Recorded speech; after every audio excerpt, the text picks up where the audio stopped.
ఒక group of పీపుల్‌లో నేను age differences లేని వాళ్ళు మాట్లాడుకుంటున్నారు మాటలు. అందులో నేను వాళ్ళ సొంత డ్యాడీని నాకు చెప్పకుండా నా సన్ తీసుకెళ్ళి వేరే వాళ్ళకి చెప్తుంటే నాకు చాలా బాధగా అనిపిస్తుంది. సేమ్ డైలాగ్ అవును. నా కూతురు కూడా అంతే అని చెప్పేసి ఇంకొకరు. లేదు లేదు నా బెస్ట్ ఫ్రెండ్ కూడా నాతోటి అట్లనే చెప్పారు.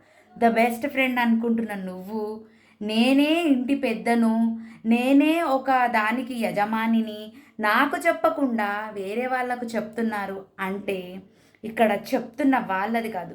మీరు కూడా ఒకసారి చెక్ చేసుకోండి. చెప్పేంత స్పేస్ మీరిచ్చారా? వాళ్ళతోటి ఏ రోజన్నా మీరు ఫ్రెండ్లీగా ఉన్నారా? వాళ్ళు మీతోటి షేర్ చేసుకోకుండా వేరే వాళ్ళతోటి షేర్ చేసుకుంటున్నారు. మీరు సొంత వాళ్ళయ్యుండి కూడా ఆ స్పేస్‌ని మీరు ఇవ్వలేకపోతున్నారు. వేరే వాళ్ళ దగ్గర దొరుకుతుంది.